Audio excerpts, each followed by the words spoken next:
The following program is a product of the students of Morphos Training for Television and Film, a project of the Mohammed Amin Foundation, supported in part by a grant from Foundation Open Society Institute and Open Society Initiative for East Africa.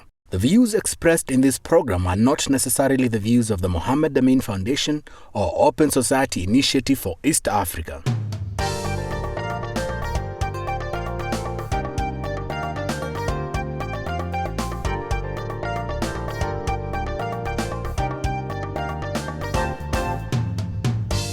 Tangu zamani haki zetu hatukujua, umefikia wakati wako nami kuchukua hatua. Haki na ukweli tumekuwa tukililia, wazee kwa vijana, chukua hatua, chukua hatua.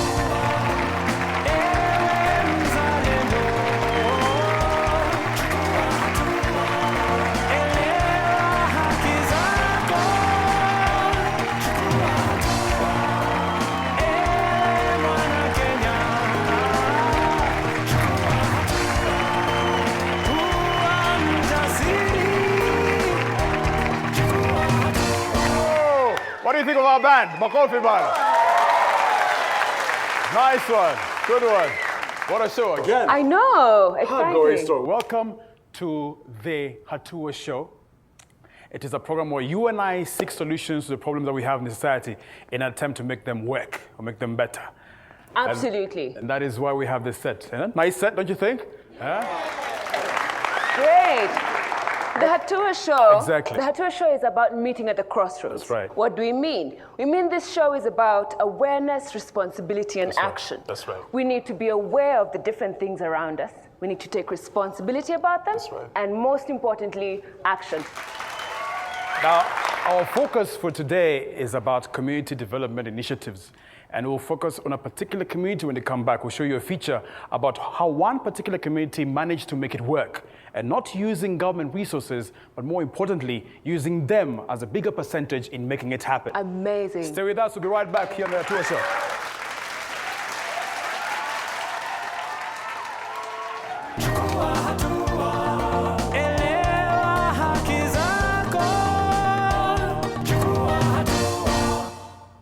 Good one.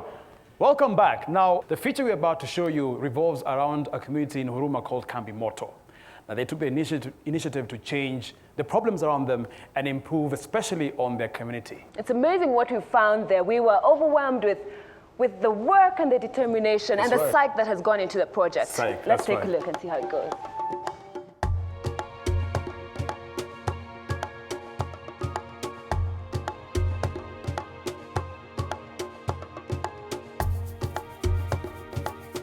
Why is the state there? They cannot provide us with housing, cannot provide us with security, cannot provide us with water. In Kenya, we've got too many slums. Shelter is a basic right. You are, as a person, interconnected with the rest of society. And what society does or fails to do also affects you.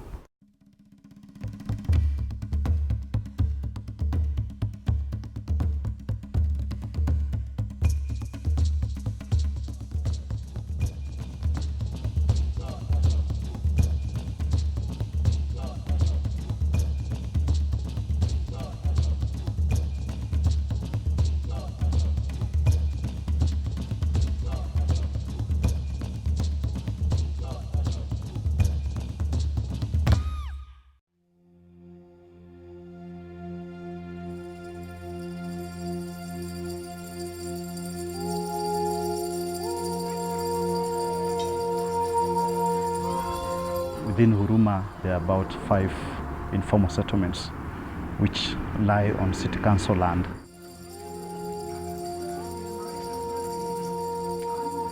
Three-quarters of the people who are living there are tenants to people who own several structures.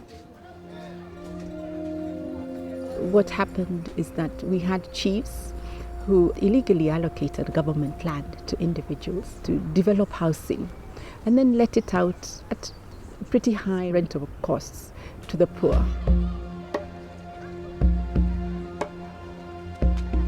Once umeishi ghetto lazima ukuwe umejicommit to vitu fulani.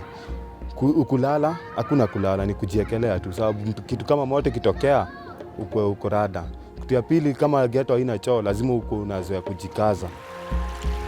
A major hurdle is the standard of living of the people and the very low income. Pesa ya CDF na whatever, hiyo pesa yote huwaga inatolewa kwa serikali. Inafaa kwa ikisimamia mambo ya upgrading kwa vijiji na maendeleo yote ya vijiji.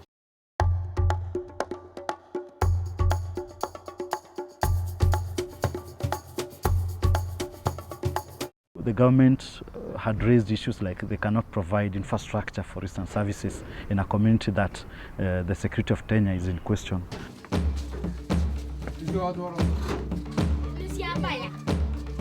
It's not a planned settlement, so water cannot be provided and other services cannot come into the community. They cannot benefit. The fundamental role of a state is being done by citizens themselves. Sababu gava haiwezi toboa kufanya, inabidi sasa tufanye kama responsibility ya wanavijiji, sababu sisi ndio tunaishi ndani.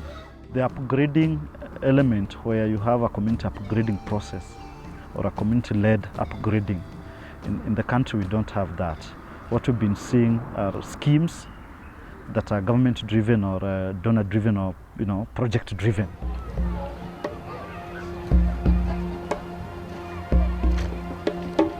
Sikuwa nimefanya kazi ya building hata kidogo. Siku hizi najifundisha mambo ya kuweka floor na kufanya finishing ya nyumba. Nilikuwa nauza mafuta alafu nikaanza sukuma. Sasa ndio nikaachana na hiyo. Ni wakati tulianza kujenga nikajihusisha na mambo ya ujenzi. Watu wali dream. Nako kama dream. Sasa ikakuwa hiyo dream lazima ifulfiliwe.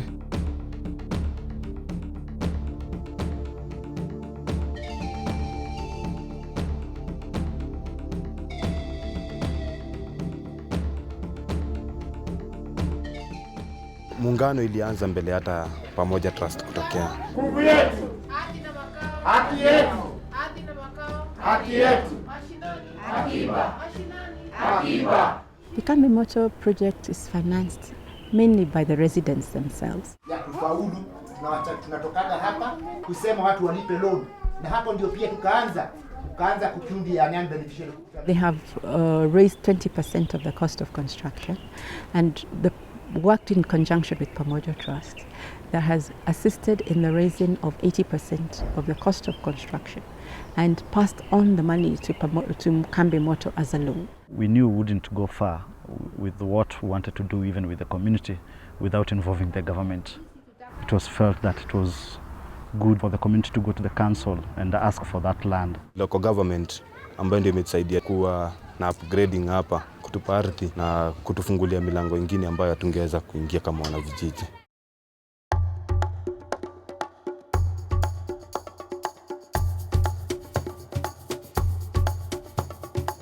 Kuna wale wanapinga juu na gate, kuna mtu anahauka 10. Ati hao 10, kuna mtu ana nyumba 66 hapa. Sijui 63. Sasa unaona anapinga hii ujenzi isiendelee. Juu zikibomolewa atapewa moja na yeye ana 66, unaona? Sasa anaona ni kama itakuwa hasara kwake, lakini si hasara, juu ni upgrading. First and foremost, mimi na depend on those houses for my living. Kuna mwenda wazimu mmoja ama wawili. Kwanza haswa ule mzee tumbo kubwa chairman wa area hii. Ana rumu nyingi sana kama rumu 80. Ni ile kichuki ya kibinadamu. Anaona kati 80 rooms atapata rumu moja. Piska dogo kalanda kipata hapa ndani ana grab. Kama kuambiwa nijengewe na mimi naweza kujijengea. Mimi naona kama nikikubali na nishindwe na pengine kulipa pesa yao. As I told you, ni kama kubokonya indirect.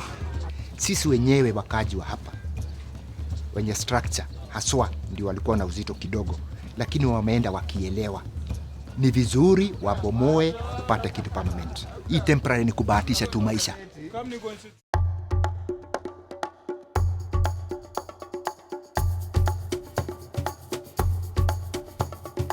Tuonyeshe pia watoto wetu jukumu ya kuungana na maana ya kuungana. Kutoa slums kuja kwa nyumba za mawe is a dream. Tulikuwa tunaona kama ni dream. We have given our money through taxes to the state. And we should demand to see that services are delivered. The empowerment of people is the most important thing that has to happen in this country. And when people begin to realize that if you don't do it yourself, somebody else will do it and then they'll con you. And that's the nature of our society. Kenyans must remember that they must participate also. You don't just leave it to the government. The government is us.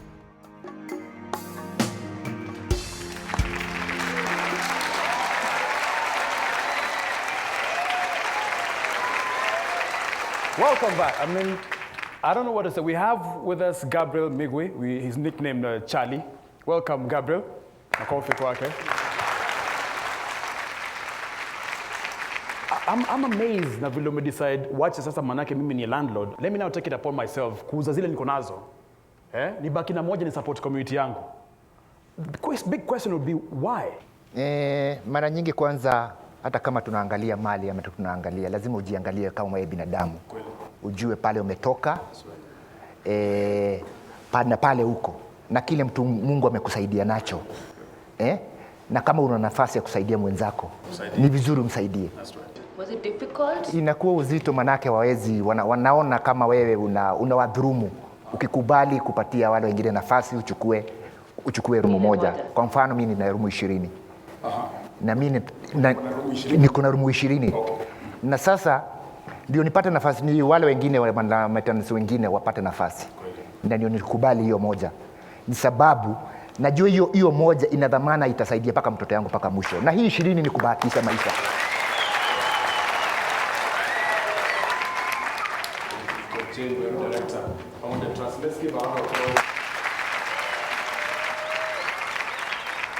Being able to support a community and encouraging them really to be able to come together and realize that it's the little to pennies that you can give to make something happen. Was it a straightforward, inspirational, non-challenging thing to do, or did it have its own challenges as well, Jane? It was a challenge. I think it is not straightforward because there's so many varied interests. Right. Like has been indicated. There are structure owners, there are tenants, and in order to proceed, the structure owners have to agree to give up something. That's not easy. It's not easy. It's not easy at all. That was a major challenge. That's right. And then obviously the challenge that in Kenya, the poor have not seen benefits coming in any form or way. That's right. And then just to believe that something could happen, something different that really benefits them, I think was a major challenge. The dream just seemed like a dream that would never be achieved. When did this dream get birthed? How long has it taken to see this? How long? Gabriel, you can tell us that. Kwa kweli hata ijaenda muda mrefu sana.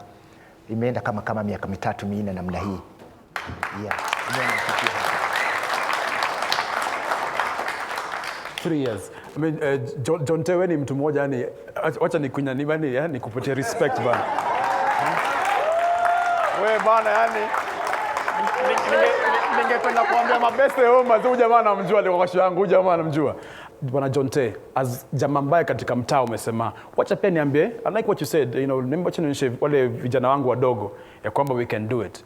Kulikuwa na challenges, kuna watu ambao mtandao alisema ati wewe John Te bana hii story wacha nayo. Kama kuna landlord even life iko na life itaendelea live. Ama alisema tu sawa John Te twende. Hiyo ni lazima sababu kuna watu ambao wanaona ni kama unajua umri wangu ni mdogo. Sasa kuna watu ambao wanaona ni kama nimepotea, ni kama nimechizi. Nikifanya job ya MJE na bado mimi ni mdogo unaona. Na nikiungana na wazai kama hawa kukaa pamoja to discuss issue ambazo zinaendelea kwa community. Ni ngumu sasa wengine wanaona ni kama nimetupambaa, wanaona tu Jonte bado ni fala. Siku ile atajanjaruka tutamwamusha tu.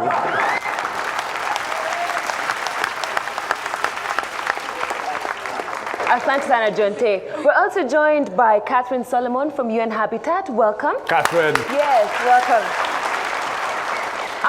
This is a great success story, and we have seen a lot of attitude change. Could you tell us a little bit about changing of attitudes to change where we live? That's right. Well, we are working on a program in Kibera, and starting with Soweto East.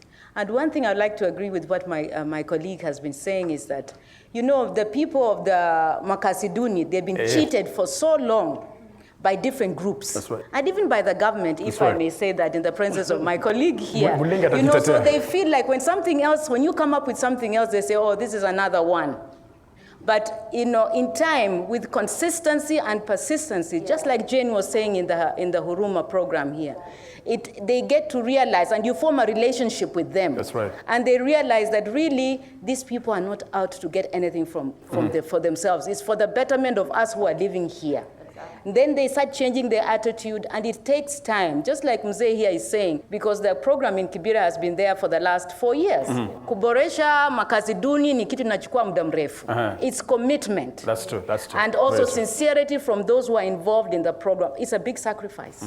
Not only for the program people themselves, even for the wenye vijiji, jamii. Because wajamii, they've been there. This is all they know. And in the vijiji there, their livelihood.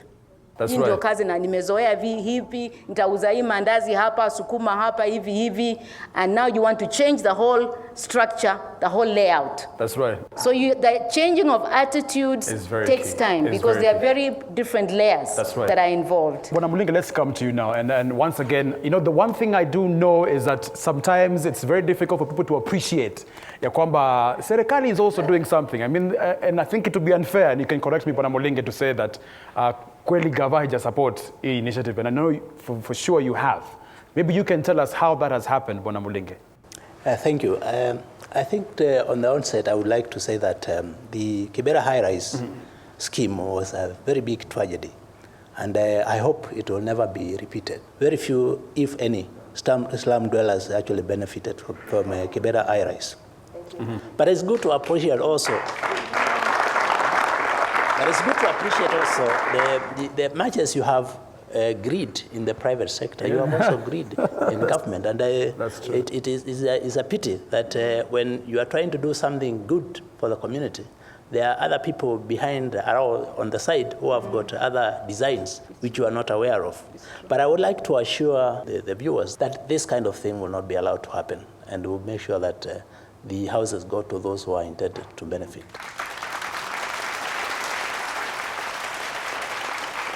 Joseph, you've been very involved in community mobilization.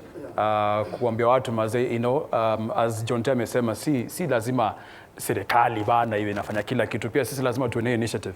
Is it easy to mobilize communities? It's a challenge. It's not so easy. Remember, you're developing a relationship with them also.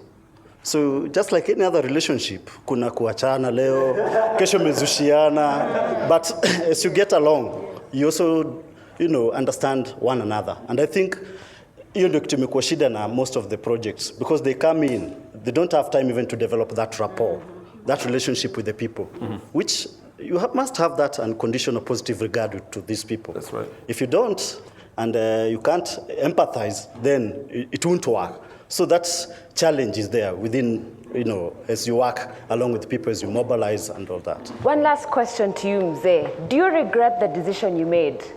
I don't regret the decision. Excellent. Sababu ni hii. Mimi nimezaliwa kwa slums, nikalelewa kwa slums. So saa zile tulianza habari nikaona reality ati watu wanajiunga wanajenga nyuma ya mawe. Tunakaa na muliziona. How can I regret? Hata kama wale wenzangu wanastika kabisa. And has it improved your lives, this project? Sana zaidi, hata unaniona hapa ndio kwenye studio.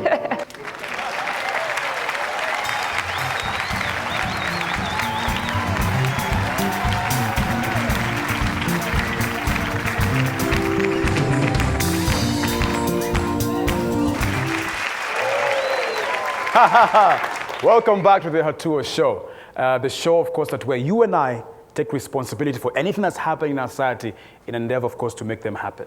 Yeah, to take action. Take action. Chukua hatua. Very important. That's why we're here, to chukua hatua. That's right. As we go on, we'd just like to find out from Joseph, what was the role the City Council played in this project? First is to license the whole process. That is through the special minutes the council sat and they declared the area special planning area. The council, we know it has been running without money. That's so right. We didn't expect a lot from them in terms of financial support. But the goodwill, the fact that the community have felt that, this now is licensed, at the end of the day we'll have an allotment letter, something to say that I'm recognized, sort of secure tenure. Maybe we can find out from Mr. Mulinge of the council. Is this something that you would like to see and work with communities in future beyond Huruma? In fact, we are already doing that in an area called Soweto in Kawa West. Right. Oh, great. Yeah, where we also doing similar things. Is there anyone from Soweto? Great. Yes, and I think this is the way forward because when you look at it, really the shelter budget is so huge that if government was to actually finance this through budgetary provisions, would almost leave everything else and do housing. Wow. Yeah, and therefore, I think the way to go is, those community initiatives and people mobilized to put their own resources together. Of course,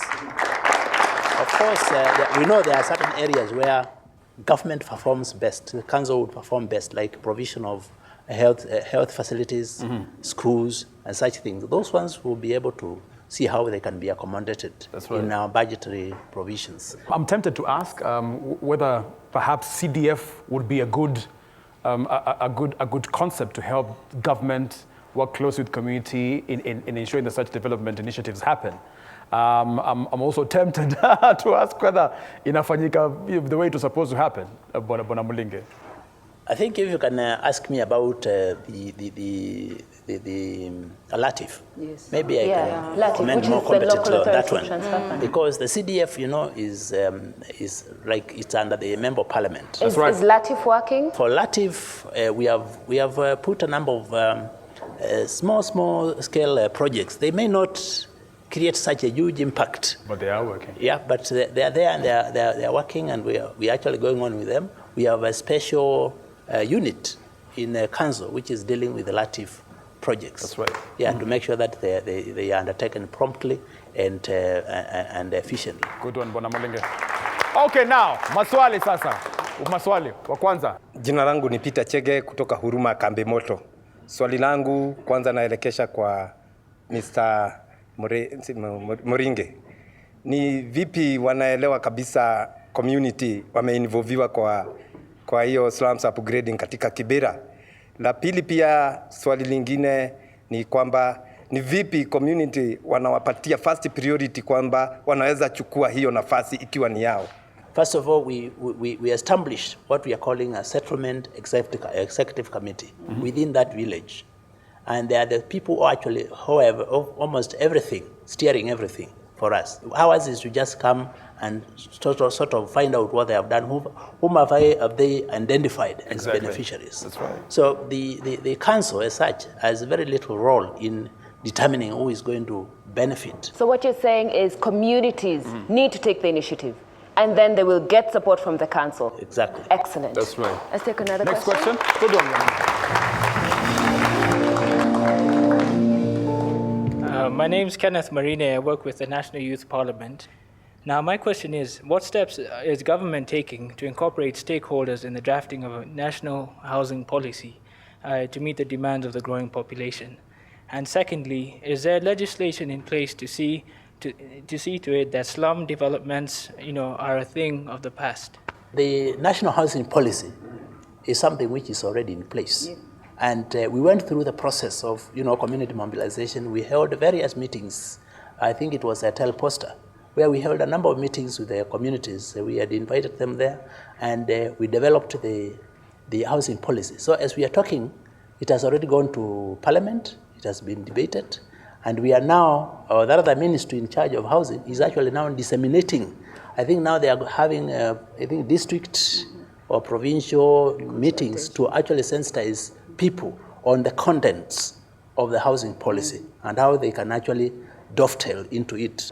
It would be interesting to find out what UN Habitat is doing to work with the government to see how, and if we answer his question, how we can make slums be something of the past. Maybe, Catherine, you can give us a take on that? Yeah, in the programs that we work in, we work under an MOU with the government. Okay. So we are really partners. So what Mulinge is saying is exactly what we are doing. Yeah. Because we work together. But I just wanted to add something about the community mobilization component and how the community has taken Hatua in the slum upgrading program in Kibera and in Mavoko, where we are also working. is that, when we organize them into Settlement Executive Committee, they have elected representatives from the different groups at community level to be part of this committee. That's right. And then this committee, which we call the Settlement Executive Committee, then drives the process within the different villages. So it's not for the government or for Habitat to say, this is the way we should go. It's now for us to dialogue with them and say, now, which way do you think we should go? This is what we would propose. How would you want it done? If you had to give one way I can be involved, what would it be? I think you as a private stakeholder, I think the private is supporting the community in whatever effort that they need. Like, for example, what you're doing now, it's really key. It's a big role. Yeah, because you're putting them out there. I'm thinking of people in Kariako and Madaraka, nyumba karibu ziuzwe. Can they also learn from this experience? I think the power lies in the organization. Excellent. Wow. Because any place where people are organized, they can do wonders. That's right. And I think what Kambi Moto teaches us, because these are people who earn like 200 shillings a day, right. but they save every day, 10 bob, 5 bob, 3 bob, and it adds up at the end of the month, and they're able to pay a mortgage. I presume even in these housing estates that are threatened with sale, if they organize themselves, put money together and made a proposal to government, why don't we buy you out? And we have the capacity to do so.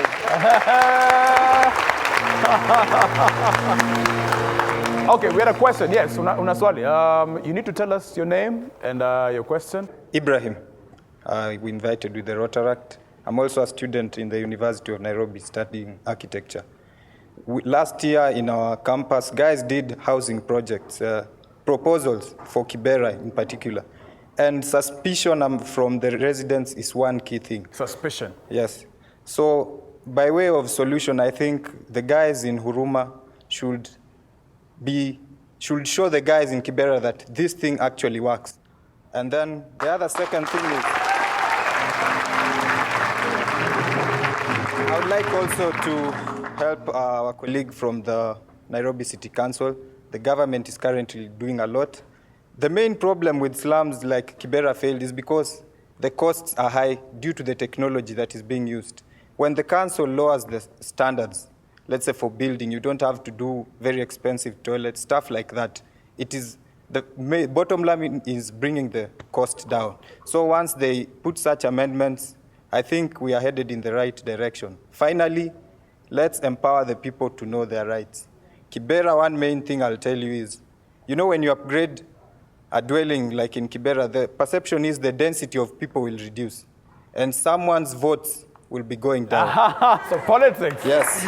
So let's show the people that when we are rebuilding new houses, let's not do it the high-rise way, where we will accommodate less units. Huruma has shown that you can build even 3 stories and still accommodate even more number of units than what is previously there, and you still have your votes.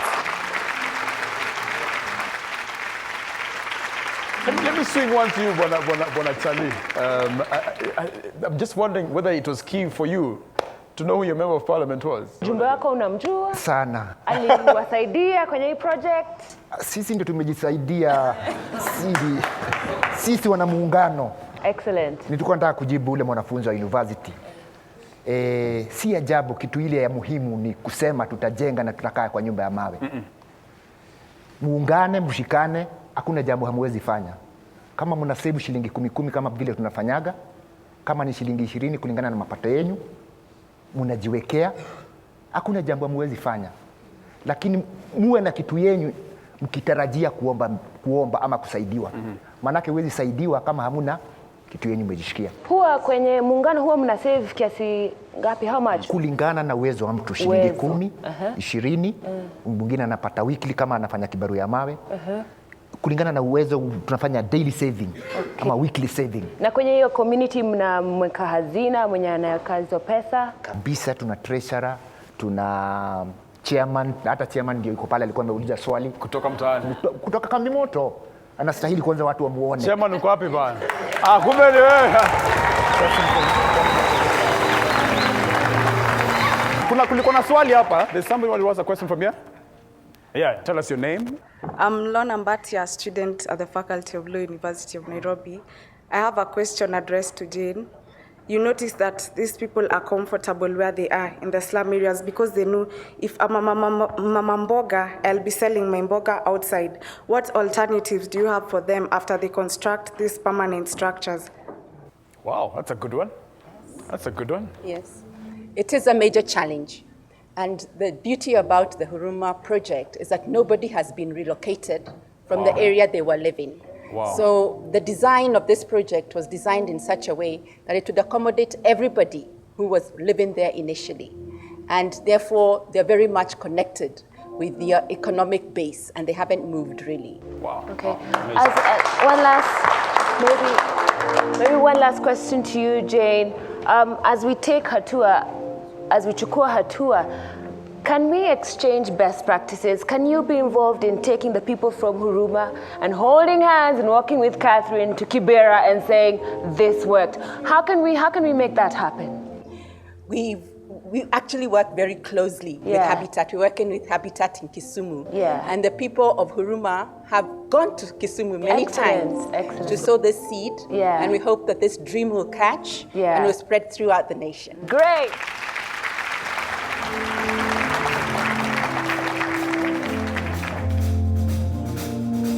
Welcome back to Hatua. Before we ask our friends from Huruma to inspire, because to inspire sana, that this is possible. I want Catherine to respond in as far as what Jane was saying. Best sharing experiences is very key to the program, to any program. That's true. Because you learn better when you see and when you hear from the horse's mouth.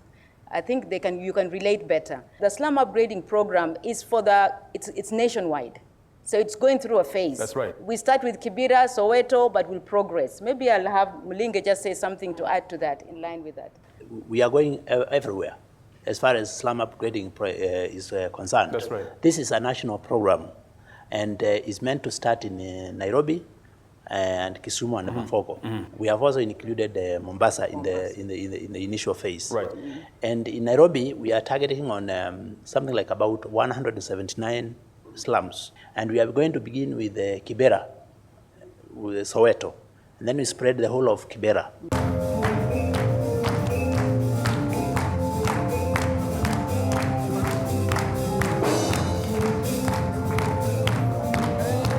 Wow, makofi bana.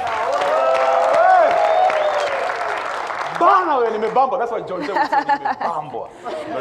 Welcome back to the Hatua Crossroad. This is about that time when we take Hatua and decide ni barabara gani tachukua. There are three crossroads. That's right. The road of awareness, the road of responsibility, and the road of action. And we need to take all three. All three. And like we said earlier, it's not about just improving our slum communities. No. Even I think in this whole program you've learned that it speaks about you as a person. What difference will you make in your community? In your neighborhood. That's right. So I'm part of a neighborhood society. Do we collect our garbage? Hey, that's a good one. We have this huge pothole. It's one pothole. Can we fix it? Can we fix it? What can I do? What can you do? There's CDF. Can I be a part of it? How many of us know what our constituency development projects are? Rhetorical question. No answers needed. Chukua Hatua. We need to be involved in a constituency development project. Yeah, so we're asking you once again, let's meet at the junction, the crossroads. What will you do in as far as your community is concerned? Anyone? Where can we start? Tunaweza kuanza wapi? Tunaweza kuanza wewe mwenyewe ukijijua uko ndani. Mimi mwenyewe nikijijua niko ndani kwa hao community. Excellent. Sikusema unafundisha wale. Nafikiri hiyo ndio jambo ambalo ni muhimu sana kwa sababu usijicount uko nje. Jicount uko ndani na zile mashinda ziko pale zinakukumba pia wewe. Na hiyo ni kumaanisha kwamba hiyo ukipigisha hatua kwa sababu chukua hatua ni kuchukua hatua kutoka kwako. Kwa hivyo ni kuanza kujihesabu ndani ndio uweze kuachieve ile goal. Kama mfano vile Kambi Moto tulifanya wakati tuligundua mambo yote tunaelekesha serikali, tunajisahau sisi ndio serikali.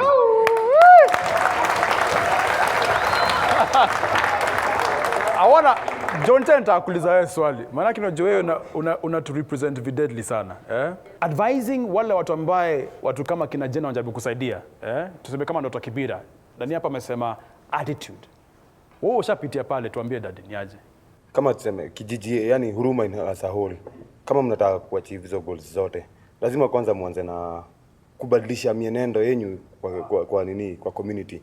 Kama ni wazazi waweze kuheshimu wao vijana wadogo ama watu wote, muweze kuheshimiana na kuweza kuungana pamoja, muwe na uhusiano kama jamii mzima. Isikuwe ni kuna group ya vijana na wazee wanafanya mkutano kando kando. Na ndio maana mnaweza kuja mtasaidiana kwa mawazo, kama ni mambo kama ya CDF, kama ni mahali wazee wamelemewa ama labda mahali kizungu kinalemea kuingia, vijana watasaidia. Na kama ni mahali wazee vijana wanalemea kuingia,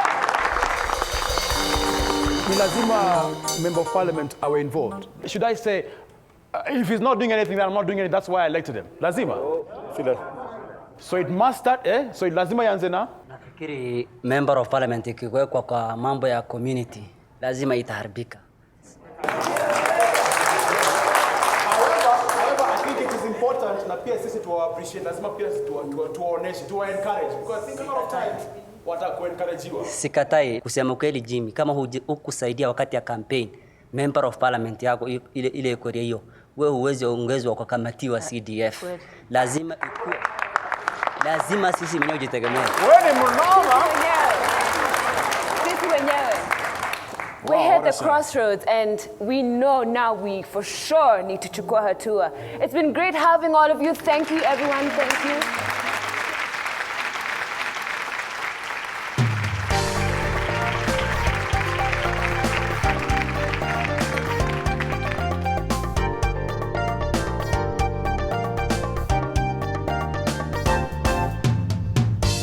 Tangu zamani haki zetu hatukujua, umefikia wakati wako nami kuchukua hatua. Haki na ukweli tumekuwa tukililia, wazee kwa vijana, chukua hatua, chukua hatua.